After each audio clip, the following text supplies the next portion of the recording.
gozoso danzaré, al Señor alabaré. Oh moradora, Sión alaba a Jehová, grandes son sus maravillas. Oh moradora, Sión alaba a Jehová, grandes son sus maravillas. Sobre los montes y collados a mi amado buscaré, grande es su hermosura, y al estar en su presencia gozoso danzaré, al Señor alabaré. Oh moradora, de Sión alaba a Jehová, grandes son sus maravillas. Sí, oh moradora, de Sión alaba a Jehová, grandes son sus maravillas. Sobre los montes y collados a mi amado buscaré, grande es su hermosura, y al estar en su presencia gozoso danzaré, al Señor alabaré. Oh moradora, de Sión alaba a Jehová, grandes son sus maravillas. Oh moradora, de Sión alaba a Jehová, grandes son sus maravillas. Sobre los montes y collados a mi amado buscaré, grande es su hermosura, y al estar en su presencia gozoso danzaré, al Señor alabaré. Oh moradora, de Sión alaba a Jehová, grandes son sus maravillas. Oh moradora, de Sión alaba a Jehová, grandes son sus maravillas. Grandes son sus maravillas. Grandes son sus maravillas. Grande es Jehová, digno de alabar. Grande es Jehová, digno de alabar. Digno de alabar. Nuestro Dios es digno de alabar. Tú eres grande, Jehová. Los hombres, conmigo. Tú eres grande, Jehová. Mujeres. Grande es Jehová. Digno de alabar. Gracias y paz para todos ustedes, queridos hermanos. Los saludamos nuevamente desde su iglesia de Salvation Army en Terrytown, Nueva York. Ustedes se preguntarán por qué estamos grabando de esta manera en este día. Y tuvimos un problema técnico en la iglesia, por esa razón no pudimos grabar, pero estamos tratando de compartir el mensaje que Dios tiene preparado para el día de hoy con todos ustedes a través del canal de YouTube, ahí en el polvo del desierto. Allí nos pueden ubicar y pueden darle una manito arriba. Amén. Entonces le damos la bienvenida. Les damos gracias también al Señor que ustedes están enfrente nuestro y pueden compartir con nosotros la palabra de Dios. Vamos a ir al libro de Apocalipsis capítulo 8 versículos 8 y 9, que es la segunda trompeta, y vamos a estar leyendo la palabra del Señor en el nombre del Padre, del Hijo y de su Santo Espíritu. Dice Apocalipsis capítulo 8 versículos del 8 al 9. Y el segundo ángel tocó la trompeta, y como una gran montaña ardiendo en fuego fue precipitada en el mar. Y la tercera parte del mar se convirtió en sangre, y murió la tercera parte de los seres vivientes que estaban en el mar, y la tercera parte de las naves fue destruida. Amén. Entonces, la primera trompeta que vimos la semana pasada fue en la tierra. Su impacto fue en la tierra, donde hubo granizo, fuego. Pero esta segunda trompeta, su impacto es en el mar. Si ustedes recuerdan, allá en Apocalipsis 7:3, dice: no hagáis daño ni a la tierra, ni al mar, ni a los árboles, hasta que hayamos sellado en sus frentes a los siervos de nuestro Dios. Amén. Entonces, ya fueron sellados estos 144,000 hermanos en los tiempos postreros, que son los que le van a hacer frente a estos terribles juicios de parte de Dios. Nosotros vamos a ver estas trompetas de una manera que podamos nosotros entender y reflexionar sobre lo que viene en los tiempos futuros, para que nosotros podamos caminar en estos tiempos en los cuales todavía el Señor no ha derramado de su ira, y que todavía estamos en el tiempo de la gracia. ¿Ven? Entonces, esta segunda trompeta, Dios permite que se le haga daño al mar. Ya más adelante vamos a ver que es al mar completo, pero en esta parte es solo a la tercera parte del mar. ¿Ok? También con esto quiere decir el Señor que tiempo contra tiempo, a medida que va pasando el tiempo, se van incrementando los juicios, no para que el pueblo de Dios sufra, sino para que el pueblo que no ama a Dios se arrepienta. Realmente esto es para que el pueblo conozca el nombre de Dios y se arrepienta. Entonces aquí vemos un juicio terrible. Ya vimos el primero, que fue en la tierra, la tercera parte de la tierra, que fue con granizo y con un granizo muy fuerte, envuelto en fuego. Y ahora vamos a ver una montaña que se precipita hacia el mar. Entonces la pregunta es si esto es literal o esto es simbólico. Pero como vamos a entender, vamos a leer nuevamente de que los juicios del Señor son totalmente literales, pero también lo podemos nosotros interpretar de una manera espiritual, porque el Señor lo que nos quiere mostrar a nosotros es lo espiritual, el reino espiritual, para que podamos entender el natural.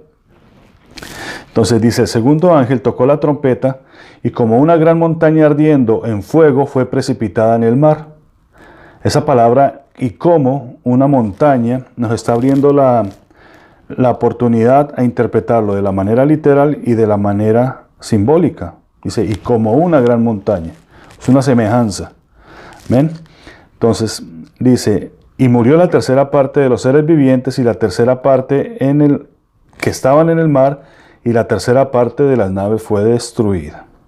Amén. Entonces, para empezar a entender este gran misterio de esta segunda trompeta, tenemos que hacer el mismo ejercicio que hicimos la semana pasada. Cuando Dios envió granizo envuelto en fuego, esto ya lo había hecho el Señor en una de las plagas, en la séptima plaga que le envió a Egipto. De la misma manera, esta plaga tremenda, esto que dice que se convirtió el agua en sangre, en el mar en este caso, también el Señor dio un aviso allá en Egipto. Entonces vamos a ir a Éxodo capítulo 7, verso 14, en adelante, que dice, entonces Jehová dijo a Moisés, el corazón de Faraón se está endureciendo y no quiere dejar ir a mi pueblo.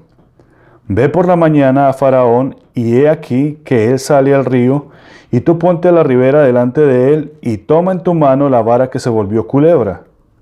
Y dile, Jehová de los ejércitos, Jehová de los hebreos, me ha enviado a ti diciendo, deja ir a mi pueblo para que me sirva en el desierto.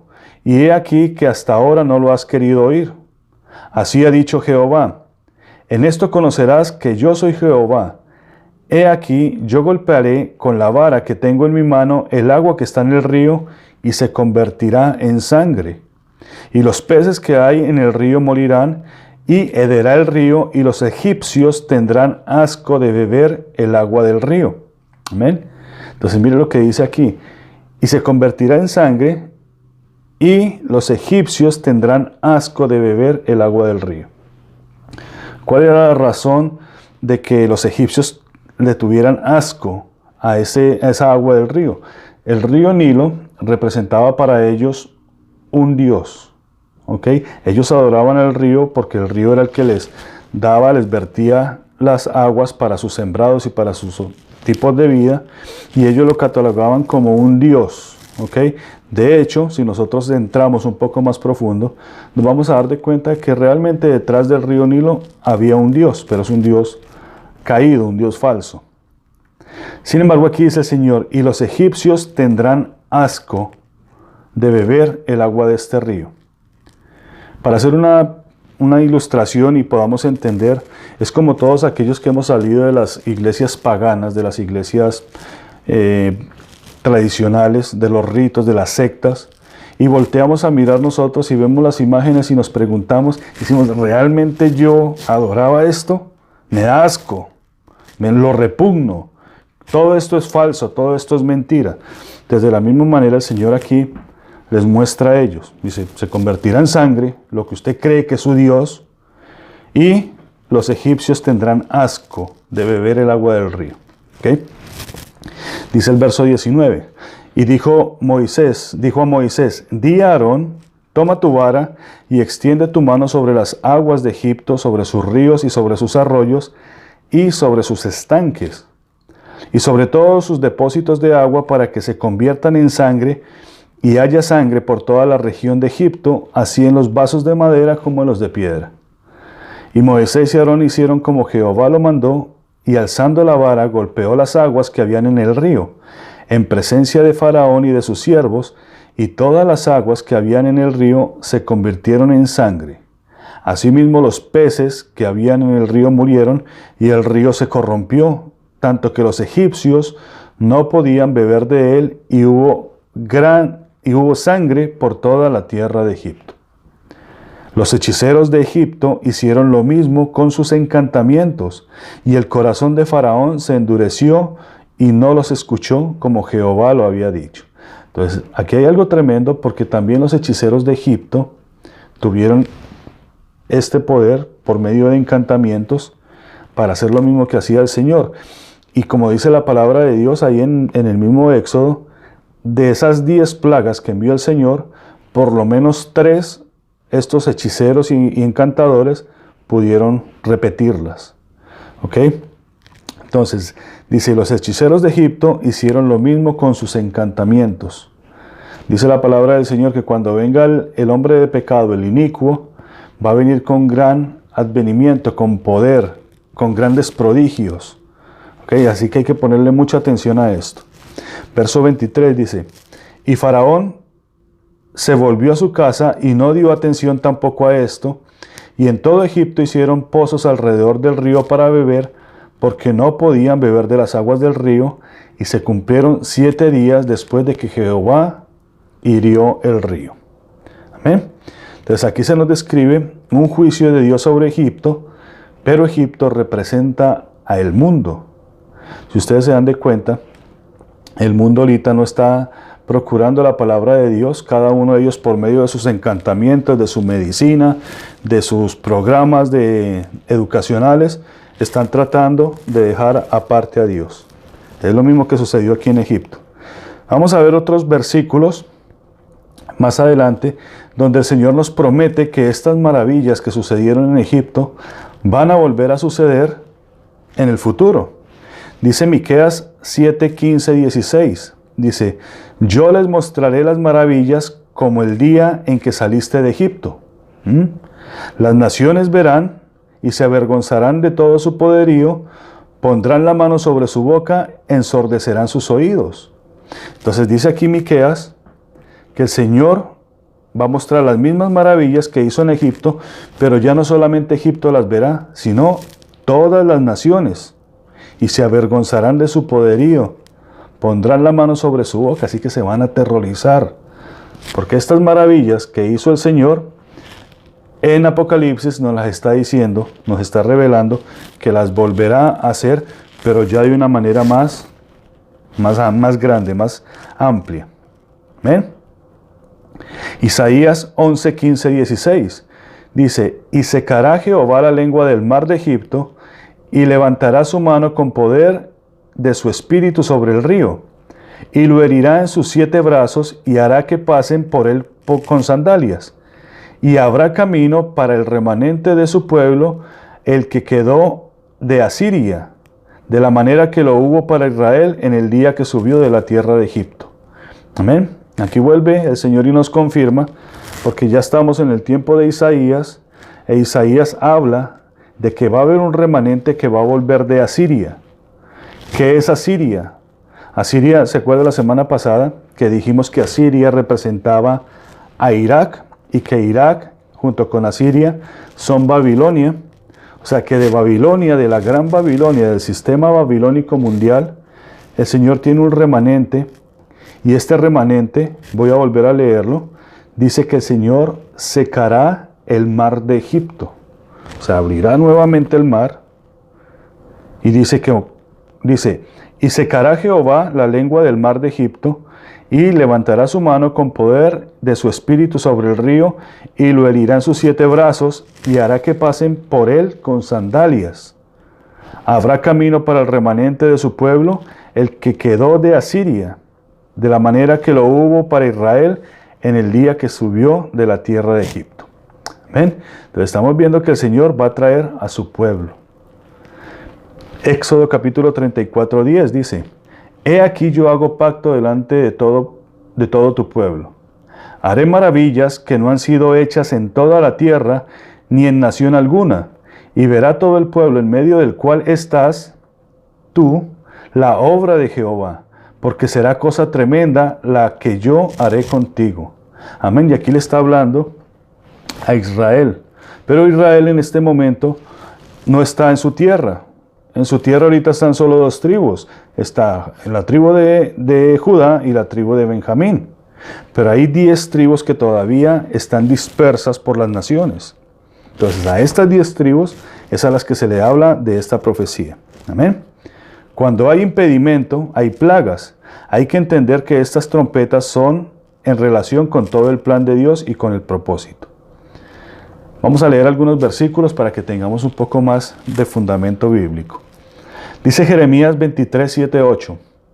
Dice: por tanto, he aquí vienen días, dice Jehová, en que no dirán más: vive Jehová que hizo subir a los hijos de Israel de la tierra de Egipto. Sino: vive Jehová que hizo subir y trajo la descendencia de la casa de Israel de tierra del norte y de todas las tierras a donde yo los había echado, y habitarán en su tierra. Amén. Entonces aquí volvemos a entender que el Señor va a volver a traer a su pueblo. Ahora, este pasaje de Apocalipsis 8, 8, 9, podemos interpretarlo de 2 maneras, porque el Señor nos permite hacerlo. ¿Okay? Los juicios del Señor, como lo vimos la semana pasada, son juicios literales. Va a caer granizo, cayó granizo en los tiempos de Egipto. También convirtieron el Nilo en sangre en los tiempos de Egipto. Así que esto literalmente va a suceder. Pero también nos puede a nosotros, podemos interpretarla de una manera espiritual. Porque dice ahí en el verso 9, en el verso 8, dice: y el segundo ángel tocó la trompeta, y como una gran montaña. Esa palabra, y como una gran montaña, nos da esa libertad, porque es una analogía. Amén. O sea, nos muestra de que algo como una gran montaña, como un gran monte va a caer.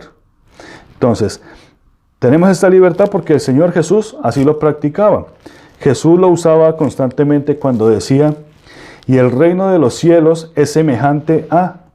El reino de los cielos es semejante a 10 vírgenes. El reino de los cielos es semejante a la red. El reino de los cielos es semejante a un campo.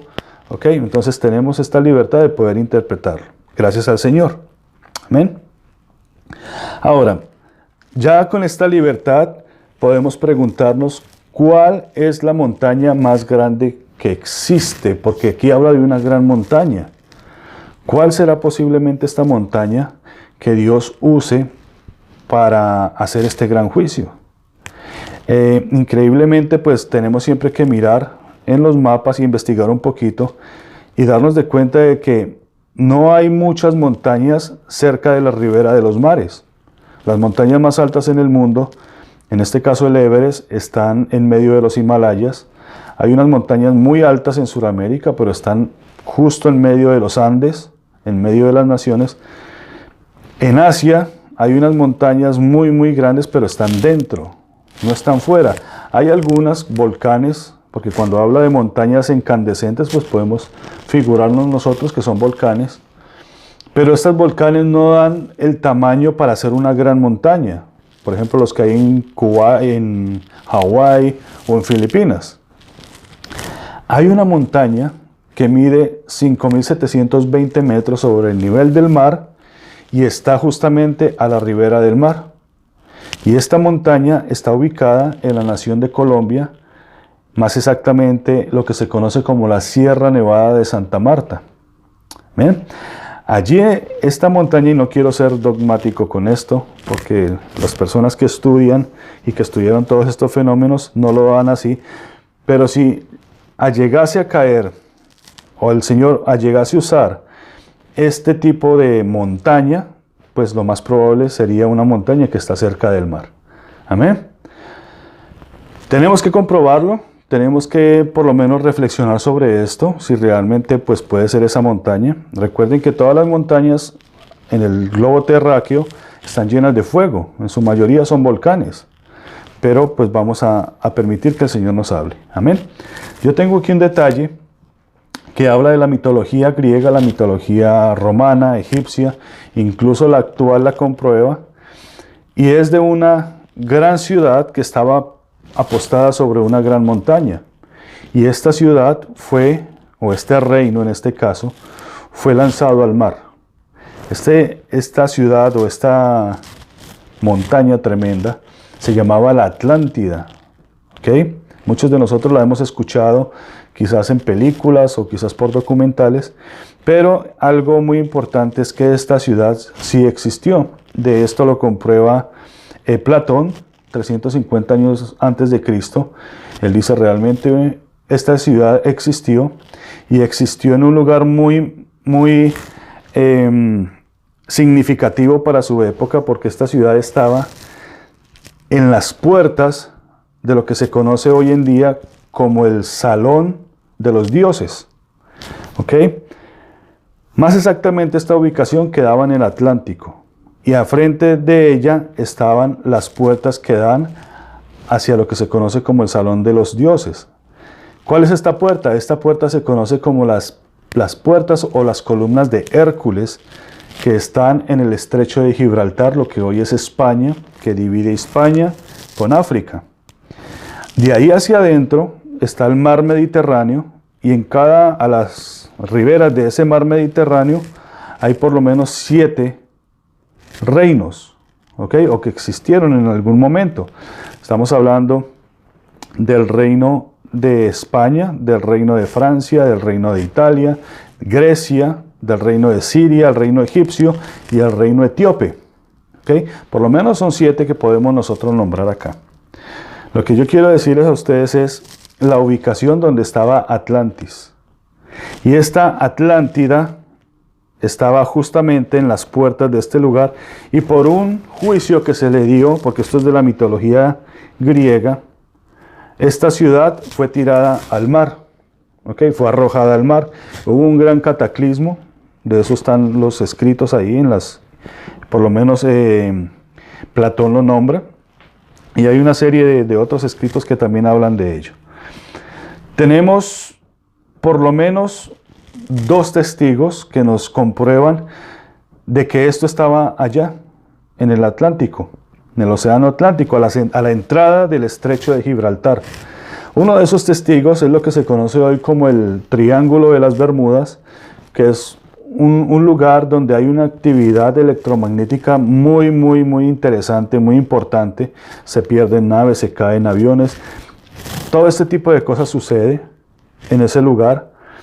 Y hay otro testigo que es Puerto Rico, la isla de Puerto Rico. Puerto Rico está ubicada un poco más abajo, pero los estudiosos dicen que unas millas al norte de Puerto Rico se ubica y empieza el lugar más profundo del mar, que si Puerto Rico se corre un poquito, allá va a caer al lugar más profundo de la mar.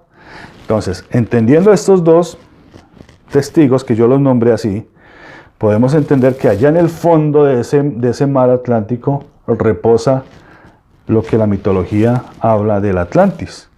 ¿Ven? Pero esto el Señor tiene que revelárnoslo. Vamos a ir a Isaías capítulo 64, verso 1. Dice: oh, si rompiese los cielos y descendieras, y a tu presencia se escurriesen los montes, como fuego abrasador de fundiciones, fuego que hace hervir las aguas, para que hicieran notorio tu nombre a tus enemigos y las naciones temblasen a tu presencia. Amén. O sea, ¿para qué el Señor permite que pasen todas estas cosas? Para que se haga notorio el nombre de Jehová a sus enemigos. y las naciones tiemblen a la presencia de Dios. Amén. Para eso el Señor envía estos juicios. Obviamente, el principal propósito de Dios es que todos se arrepientan y vengan a la presencia de Dios, que sean todos salvos. Pero como el pueblo se enorgullece, entonces sucede esto. Amén. Entonces dice, para que hicieras notorio tu nombre a tus enemigos y a las naciones temblasen a tu presencia. Isaías 54:10 dice, porque los montes se moverán y los collados temblarán, pero no se apartará de ti mi misericordia, ni el pacto de mi paz se quebrantará, dijo Jehová, el que tiene misericordia de ti. Y esta palabra ya va para Israel, ¿ok? Para el Israel fiel, no para la iglesia cristiana católica, cristiana protestante, budista, no. Para Israel, pueblo santo de Dios. Amén. No se apartará de ti mi misericordia. Tan misericordioso es el Señor que selló 144,000 hermanos que van a poder soportar en este tiempo. ¿Cuánto más nosotros ahorita le podemos dar gracias a Dios de que estamos en un tiempo bueno, a pesar de lo que está pasando, a pesar de esta pandemia, a pesar de todas las dificultades? Todavía no estamos viendo esto que el Señor va a hacer. Bendito Dios. Entonces, imagínense esta oración de Isaías que le dice al Señor, oh, si tú te hicieras presente. Y uno dice, ¿será que Dios contestó esta oración de Isaías? Y el Señor le contesta a Isaías con esta segunda trompeta. ¿Qué le está pidiendo Isaías? Que vengan, tiemblen los reinos y que se haga notorio el reino de Dios, que se haga notorio el nombre a sus enemigos. Y para eso está esta segunda trompeta, una montaña ardiendo al fondo de la mar. Mire qué tremendo, hermanos. Amén. Entonces, ya cuando el Señor dice, esta segunda trompeta es para juicio, para que entiendan quién realmente es el que gobierna el mundo, quién realmente es el que es el dueño, creador y preservador de la vida. Ahora sí, quiero que entiendan ustedes, pueblo mío, nación de Israel, pueblo santo, no se va a apartar mi misericordia de ti. Amén. En medio de la convulsión, en medio del desastre, incluso en medio de que los montes se caigan, Dios sigue manteniendo su fidelidad a su pueblo. Amén. Hay otro salmo que nos habla de esta segunda trompeta. Y es un salmo que todos conocemos, muchas veces cantamos, pero tal vez no lo entendíamos. Hoy lo vamos a entender por la misericordia del Señor. Salmo 46. Y lo voy a leer todo porque realmente habla de lo que va a suceder acá en la segunda trompeta. Dice, Dios es nuestro amparo y fortaleza, nuestro pronto auxilio en la tribulación. Por tanto, no temeremos, aunque la tierra sea removida y se traspasen los montes al corazón del mar. Aunque bramen y se turben sus aguas y tiemblen los montes a causa de su braveza. Del río sus corrientes alegran la ciudad de Dios, el santuario de las moradas del Altísimo. Dios está en medio de ella, no será conmovida, Dios la ayuda a clarear la mañana. Bramaron las naciones, titubearon los reinos. Dio él su voz, se derritió la tierra. Jehová de los ejércitos está con nosotros. Nuestro refugio es el Dios de Jacob. Venid, ved las obras de Jehová, que ha puesto asolamientos en la tierra. Hace cesar las guerras hasta los fines de la tierra. Que quiebra el arco, corta la lanza y quema los carros en el fuego. Estad quietos y conoced que yo soy Dios. Seré exaltado entre las naciones, enaltecido seré en la tierra. Jehová de los ejércitos está con nosotros. Nuestro refugio es el Dios de Jacob. Amén. Entonces vemos, hermanos, que el Salmo 46 nos habla de esta segunda trompeta, que va a venir con gran poder, con gran gloria, porque ya el Señor está anunciando una segunda vez. Decíamos en la mañana en la escuela dominical que cuando el padre reprende al hijo, pues primeramente le da una palmada o le da un chancletazo. Pero si el muchacho no entiende, pues entonces tiene que darle 2. Y si no, tiene que darle 3 y cada vez más fuerte para que el muchacho comprenda. Amén. Entonces sigamos en la otra parte que dice ahí en Apocalipsis 8:9. Dice, y la tercera parte del mar se convirtió en sangre y murió la tercera parte de los seres vivientes que estaban en el mar. Y la tercera parte de las naves fue destruida. La tercera parte de las naves fue destruida. Claro, imagínense que se mueve una montaña hacia el mar y esto genera un terrible cataclismo, un terrible suceso, quizás un tsunami extraordinario. Entonces dice, y la tercera parte de las naves fue destruida. Amén. Ahora, tenemos que hacernos una pregunta acá.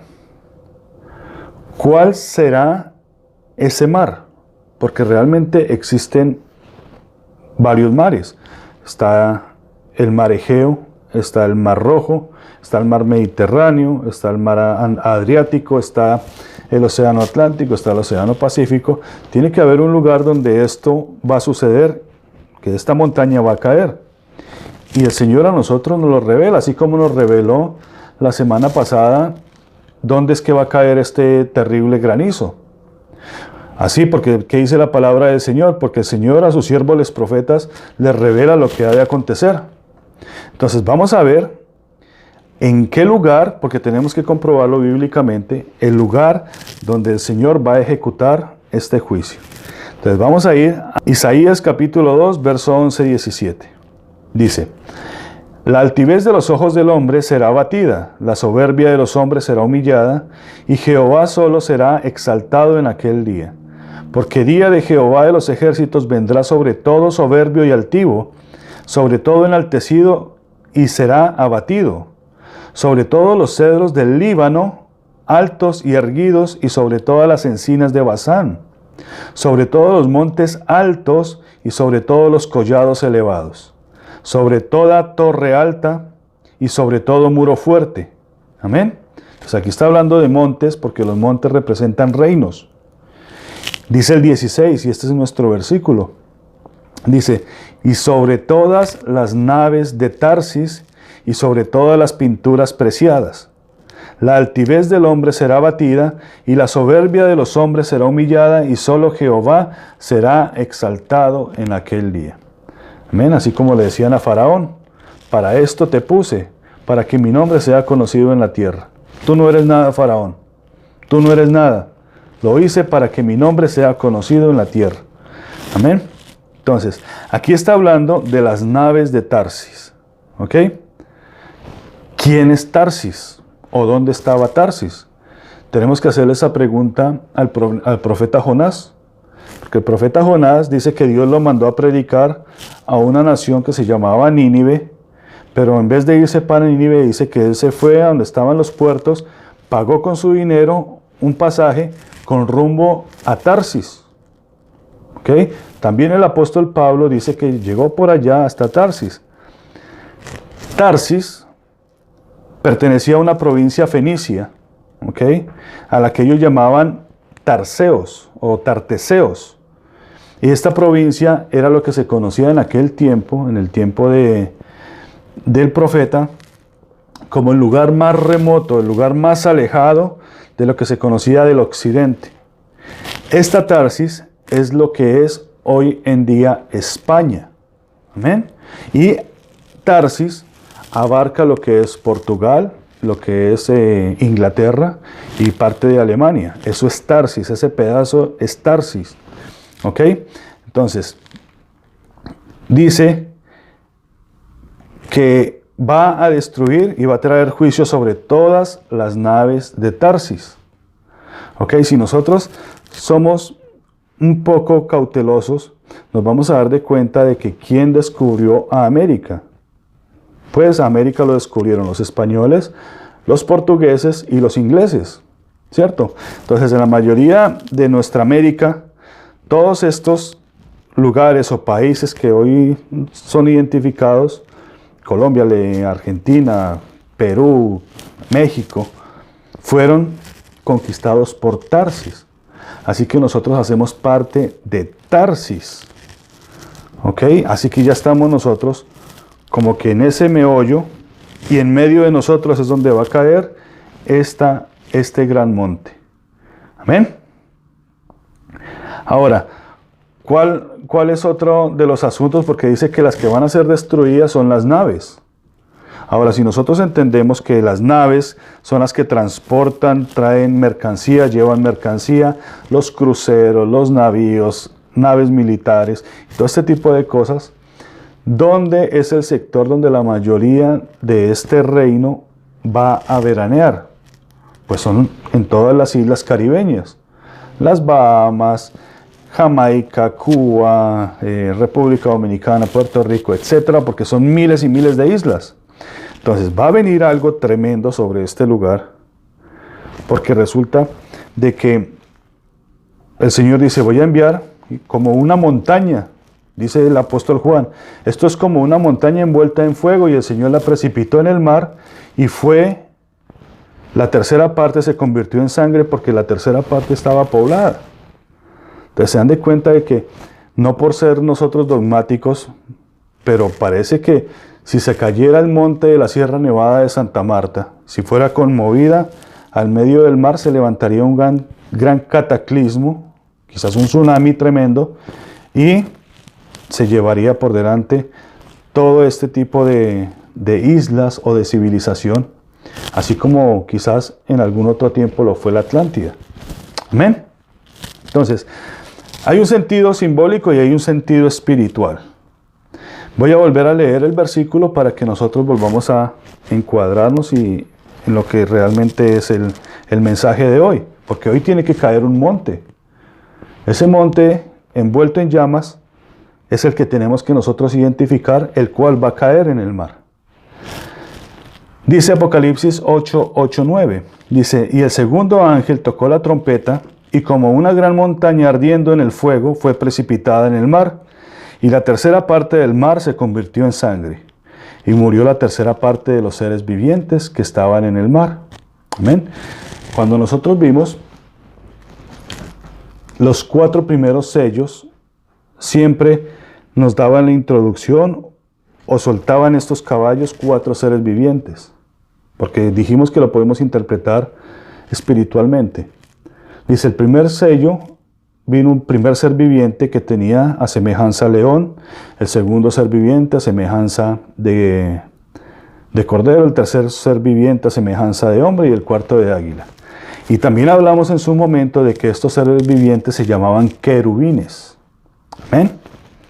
Entonces vamos a hacer una interpretación espiritual que dice, y el segundo ángel tocó la trompeta, como una gran montaña ardiendo en fuego fue precipitada en el mar, y la tercera parte del mar se convirtió en sangre, y murió la tercera parte de los seres vivientes que estaban en el mar.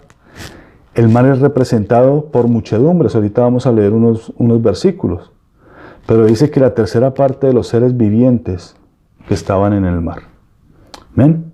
O sea que van a caer reinos, potestades, van a ser enjuiciados aquí, van a caer juicios sobre estos lugares de gobierno que quizás físicamente son como hombres, pero que espiritualmente representan a querubines caídos. Amén. Vamos a irnos despacio con esto. Entonces en la Biblia también se le llama monte a los reinos.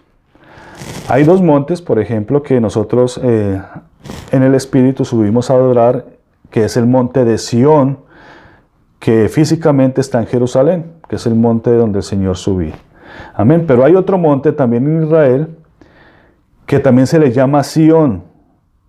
Pero este monte de Sión no es el verdadero. En ese monte de Sión hubo una discusión con el Señor Jesús y la samaritana, porque ella decía, no, es que en este lugar es donde nos dijeron que teníamos que adorar, no en Jerusalén. Y eso también tiene que venir por allá del tiempo de Jeroboam. Entonces, ese monte que ellos le llaman Sión no es el verdadero. Ese monte representa a Babilonia, porque ellos están adorando dioses que no conocen, religiones que no conocen. Y todo ese tipo de religiones viene de Babilonia, viene de Egipto, viene de Fenicia, viene de Sumeria. ¿Ok? Nosotros tenemos que adorar en el monte de Sión. Por eso el mensaje para hoy es la caída del falso Sión o de la falsa Sión. Amén. Entonces, vamos a leer unos versículos para centrarnos nuevamente, porque es muchísima información. Yo entiendo todo eso. Y yo lo entiendo porque lo estudio diario. Y quiero hacérselos para que ustedes tengan un sentido más claro. Dice, Zacarías capítulo 4:7, dice, ¿quién eres tú, oh gran monte? Delante de Zorobabel serás reducido a llanura.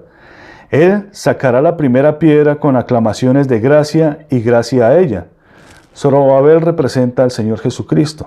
Pero le pregunta, ¿y quién eres tú, oh gran monte? O sea, el que peleaba o el que iba a pelear contra Zorobabel. Amén. Jeremías capítulo 51, verso 24-25 dice, y pagaré a Babilonia y a todos los moradores de Caldea todo el mal que ellos hicieron en Sión delante de vuestros ojos, dice Jehová. He aquí, yo estoy contra ti, oh monte destruidor. O sea que aquí el Señor habla de Babilonia como un monte destruidor. Apocalipsis 17, verso 25 dice, he aquí yo estoy contra ti, oh monte destruidor, dice Jehová, que destruiste toda la tierra, y extenderé mi mano contra ti, y te haré rodar de las peñas, y te reduciré a un monte quemado. Entonces se dan de cuenta que cuando se está hablando de este monte específicamente, en esta segunda trompeta, se está hablando de Babilonia, del monte de Babilonia. Amén. Dice Apocalipsis 17:9. Dice, esto para la mente que tenga sabiduría. Las 7 cabezas son 7 montes, sobre los cuales se sienta la mujer, y son 7 reyes. Entonces fíjese que aparece 7 montes donde se sienta la gran ramera, y son 7 reyes. ¿Ok? Antes de hacer la aplicación, quiero darles otro tip. Dice, la manifestación del mundo espiritual en el material.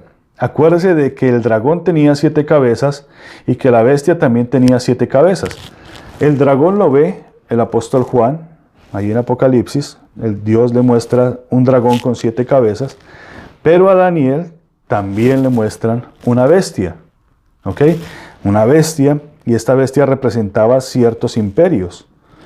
Hay 2 partes donde Daniel tiene 2 visiones en la Daniel 7 y Daniel 11.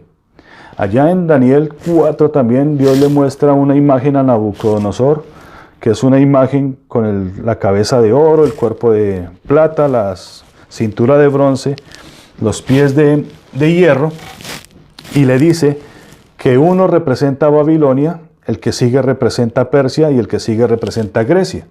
¿Okay? Así que estos montes son imperios, son reinos, según Daniel. Amén. Eso quería traerlo yo a colación, porque ahorita cuando yo dé la aplicación, ustedes van a hacer sentido todas estas cosas. Porque ¿qué le dijeron a Daniel? Daniel se puso en ayuno por 21 días, y resulta que baja el arcángel Gabriel y le dice, mira, esta es la interpretación del sueño, este es el mensaje que tengo para ti, pero ahora me toca regresarme porque arriba hay una batalla en los cielos. Está peleando el príncipe de Persia, el príncipe demoníaco de Persia, contra Miguel. Miguel lo está debilitando porque detrás viene el príncipe de Grecia, demoníaco, porque están en los cielos, están allá en el cielo, ¿cierto? Cuando Daniel está en la tierra recibiendo este mensaje, el que está gobernando es Persia. ¿Ok? Persia está gobernando, pero Persia está gobernando arriba también y está recibiendo un ataque. Y dice que cuando suba Gabriel, se van a ir con Miguel porque ya lo debilitaron, y va a venir el príncipe de Grecia. Cuando eso sucedió allá arriba, en la tierra, llegaron los ejércitos de Alejandro Magno, con sus generales, un ejército poderoso, y derrotaron al príncipe de Persia. En la tierra, usted lo puede comprobar en la historia. Entonces, lo que sucede en los cielos repercute en la tierra. Por eso aquí se habla de un dragón de 7 cabezas, pero ese dragón de 7 cabezas representa los 7 imperios en el cielo, las 7 potestades. Y en la tierra también representan esos 7 imperios. Amén. Entonces, ¿cuáles son esos 7 imperios que gobiernan en la tierra? Según Daniel y según el apóstol San Juan, dice que el primero es Egipto, 1. El segundo es Asiria, Babilonia, Persia, Grecia, Roma. Va a levantarse uno que es híbrido, porque dice Daniel que los pies eran mezclados entre hierro y barro, y ese va a ser un imperio que va a ser híbrido, o sea, va a ser angelical y humano. Cuando nosotros empecemos a ver gente transformándose en la calle, pues vamos a entenderlo. Pero después de ese dice que va a venir uno que va a venir con el poder de los 7, y ese sí es el anticristo. ¿Ok? ¿Por qué yo les digo todo esto? Quizás ustedes no lo puedan comprender en su momento. Para decirla sencillamente esto. Antes de que no desaparezca Persia, no puede venir Grecia. Si está Grecia, no puede venir Roma. Tiene que ser a su tiempo. Cuando Grecia sea quitado, viene la posesión de Roma. Dice también que esto lo entendía el apóstol Pablo, y por eso Pablo se lo explicaba a la iglesia, pero se lo explicaba a la iglesia que realmente quería entender los tiempos de Dios. ¿Okay? Porque hay iglesia que no quiere comprender los tiempos de Dios. Hay iglesia que simplemente es una iglesia religiosa, una iglesia babilónica, una iglesia que va por ir y cree por creer, pero que no se preocupa por conocer las cosas de Dios, porque la verdad, la iglesia que se va a salvar es la iglesia que es obediente a Dios. ¿Por qué? Porque ama a Dios, porque conoce a Dios. Entonces, vamos a ver qué era lo que enseñaba el apóstol Pablo allá a la iglesia de los tesalonicenses. En su segunda carta tenemos un tremendo testimonio que dice en el primer versículo, según la de Tesalonicenses 2:1. Mira lo que dice el apóstol. Dice, pero con respecto a la venida de nuestro Señor Jesucristo y nuestra reunión con Él, os rogamos, hermanos, que no os dejéis mover fácilmente de vuestro modo de pensar, ni os conturbéis ni por espíritu ni por palabra, ni por carta como si fuera nuestra, en el sentido de que el día del Señor está cerca. Amén. Nadie os engañe en ninguna manera, porque no vendrá sin que antes venga la apostasía, y se manifieste el hombre de pecado, el hijo de perdición, el cual se opone y se levanta contra todo lo que se llama Dios, y es objeto de culto, tanto que se sienta en el templo de Dios como Dios, haciéndose pasar por Dios. Este es el anticristo. No os dejéis mover fácilmente de vuestro modo de pensar. No se conturben. Amén. Porque muchos babilónicos, sacerdotes de Babilonia, están diciendo que la iglesia se va antes de la gran tribulación. Mire lo que dice aquí. Nadie os engañe en ninguna manera, porque no vendrá sin que antes venga la apostasía y se manifieste el hombre de pecado. Amén. No vendrá la apostasía sin que antes se manifieste el hombre de pecado. Voy a seguir leyendo. ¿No os acordáis de que cuando yo estaba todavía con vosotros os decía esto? Y ahora vosotros sabéis lo que lo retiene, a fin de que a su debido tiempo se manifieste. ¿Qué es lo que retiene que venga el imperio del anticristo? Porque muchos dijeron, no, lo que lo retienen es que todavía la iglesia está aquí, y cuando la iglesia sea arrebatada, entonces va a venir el anticristo. No, esto no es lo que lo retiene, porque si ya nos hubiéramos ido. Otros dijeron, no, es que lo que lo retiene es el Espíritu Santo. El Espíritu Santo no puede ser quitado. Decía el salmista, ¿a dónde huiré yo de tu presencia? Si subiere a los cielos, allí estarás tú. Si fuera al fondo del Seol, allí estarás tú. Dios está en todas partes. Amén. Dios no puede ser quitado, Dios no puede ser removido. Entonces, ¿qué era lo que les decía Pablo ahí en el verso 6? En 2 Tesalonicenses 2:6. Y ahora vosotros sabéis qué lo detiene. ¿Qué es lo que detiene que el anticristo se manifieste? Pues lo que lo detiene es lo mismo que yo les dije anteriormente. Cuando estaba Persia, Grecia no podía venir. Cuando vino Grecia, combatió contra Persia en los cielos y fue quitada, y ese ente demoníaco tomó el control. Ahora después estaba Grecia y se levantó una gran bestia, como dice Daniel, que tenía unos dientes y con todo lo escarbaba, que era Roma, y en el cielo venció y en la tierra vencieron también, y está el imperio romano. Entonces, dice el apóstol, ahora vosotros sabéis qué lo detiene. ¿Por qué Pablo no decía el que lo retiene es Roma? Porque Pablo estaba en medio del imperio romano. Si Pablo decía, no, es que el que lo detiene es Roma, pero va a venir el otro príncipe y lo va a derribar, pero entonces Pablo no hubiera completado su ministerio. A la final de cuentas después lo mataron, los mismos romanos, ¿cierto? Pero ¿quién es el que lo detiene? Roma. Voy a seguir leyendo, verso 7. Porque ya está en acción el misterio de la iniquidad, solo que hay quien al presente lo detiene. O sea, mientras que está Roma, no puede venir el anticristo, hasta que él a su vez sea quitado de en medio. Amén. Esto también lo sabía el apóstol Juan. El apóstol Juan sabía, él decía, ahí están las 7 cabezas del dragón, pero esto no se va a manifestar hasta cuando sea el tiempo. Dice el verso 8 en Apocalipsis 8:8. Perdón, en 2 Tesalonicenses 2 dice, y entonces se manifestará aquel inicuo. O sea que para que el anticristo se manifieste, tiene que caer Roma. Y Roma es un monte y representa a Babilonia. Porque dijimos la semana pasada, Asiria, que es Irak hoy en día, representa a Babilonia y los pueblos que lo siguen. Amén. ¿Quién es Babilonia hoy en día? ¿Quién es el que pervierte a todas las naciones?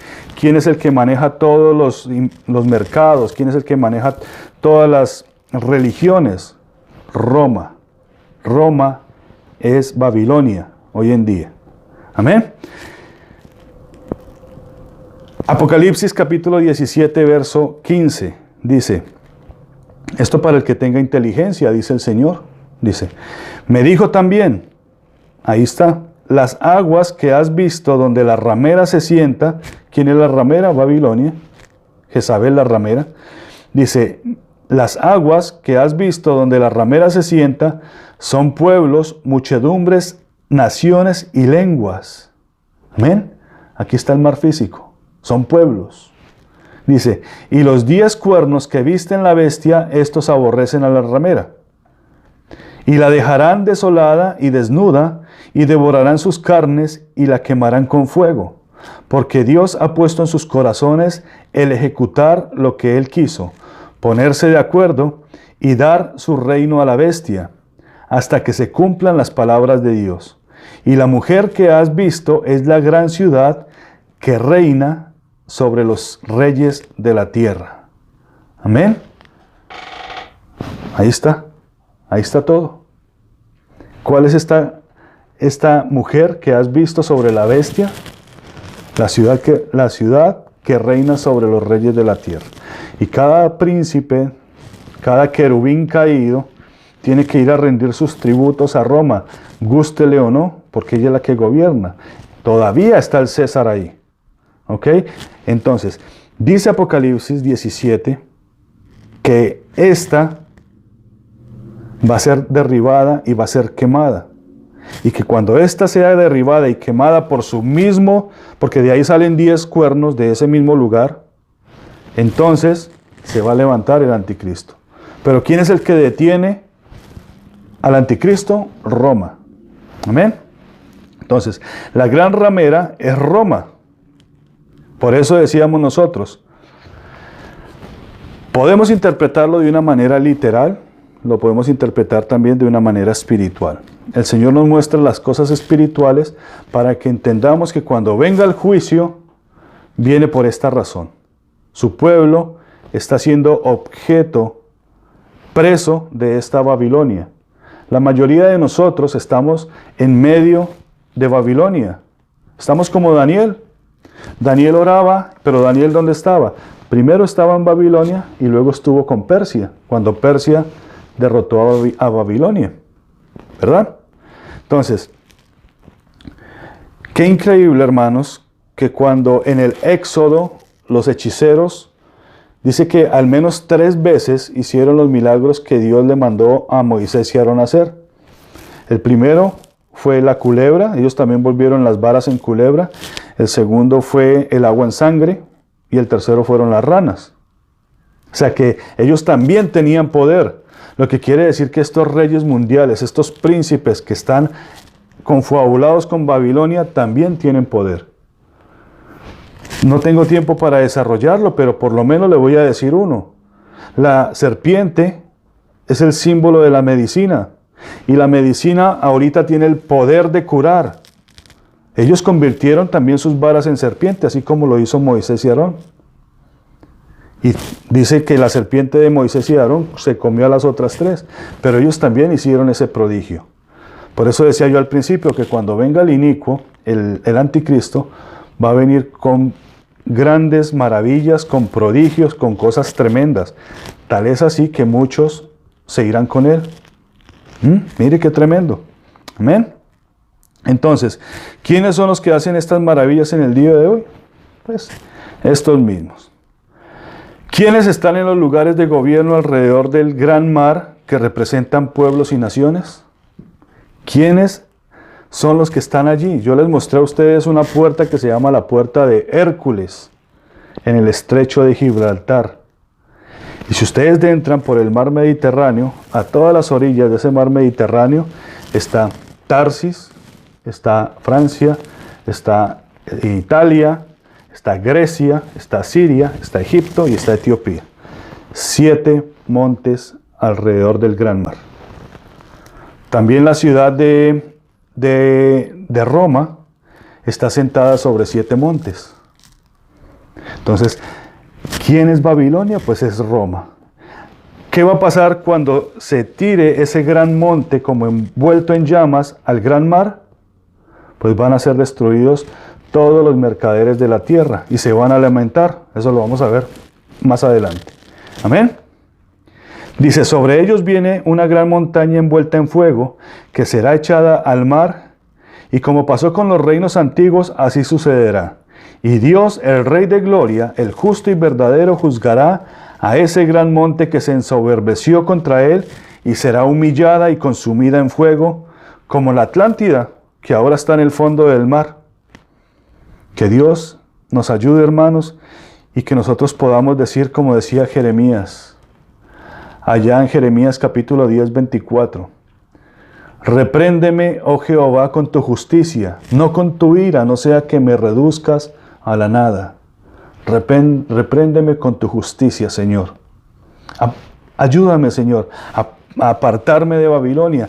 Allá en Apocalipsis 18 dice, salid de ella, pueblo mío, y no participéis de sus obras, hablando de Babilonia. Amén. Jeremías capítulo 9, verso 23-25. Así dice Jehová, no se gloríe el sabio en su sabiduría, ni se gloríe el poderoso en su poder, ni el rico se gloríe en su riqueza. Mas el que se gloríe, gloríese en esto, de que me entiende y me conoce. Amén. Porque para esto Dios puso a Faraón, para que hiciera notorio el nombre de Jehová. ¿Para qué son las señales? ¿Para qué es la palabra de Dios? Para que conozcas a Dios. No te inclines a los babilónicos, no te inclines a la idolatría. Eso tiene que darnos asco. No seas agorero. No le pongas tu confianza ni a la medicina, ni a esto, ni a lo otro. Pon tu confianza en el Señor. Vendrán grandes juicios sobre esto. ¿Para qué? Para que todos entiendan quién realmente gobierna, quién realmente es el dueño de la vida, el Creador Santo. Amén. Dice Jeremías, sigo leyendo. Mas el que se gloríe, gloríese de esto, de que me entiende y me conoce. Pues yo soy el Señor que hago misericordia, derecho y justicia en la tierra, porque estas cosas me complazco. Declara el Señor. He aquí vienen días, declara Jehová, en que castigaré a todo el que esté circuncidado solo en la carne. Amén. El que solo diga cositas de palabras para afuera. El que su corazón todavía lo tenga engrosado. Sobre él viene todo esto. Pero aquel que circuncida su corazón halla la salvación. Amén. Decía el Señor Jesús en Juan capítulo 17, verso 1-4. Levantando los ojos al cielo dijo: Padre, la hora ha llegado. Glorifica a tu Hijo para que también tu Hijo te glorifique a ti, como le has dado potestad sobre toda carne, para que dé vida eterna a todos los que le diste.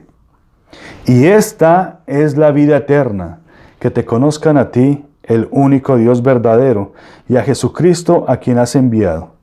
Yo te he glorificado en la tierra, he acabado la obra que me diste que hiciese. Amén. Amén. Bendito Dios. ¿Cuál es la reflexión, hermanos? Porque resulta que estamos en medio de Tarsis. Nuestras Américas son Tarsis, pero de aquí nos sacará el Señor. Se entiende de que esto tiene que ver más que con una religión, con obediencia, con fidelidad, con amor, que podamos nosotros comprender, conocer y amar a Dios por quien es Él. Decía Job: de oídas te había oído, pero ahora mis ojos te pueden ver, mi corazón te entiende, Señor. Que nosotros podamos llegar a esto, hermanos. Decidir que nosotros nos apartamos, que nos quitamos de esta Babilonia, porque sobre Babilonia, sobre este gran monte, viene algo terrible.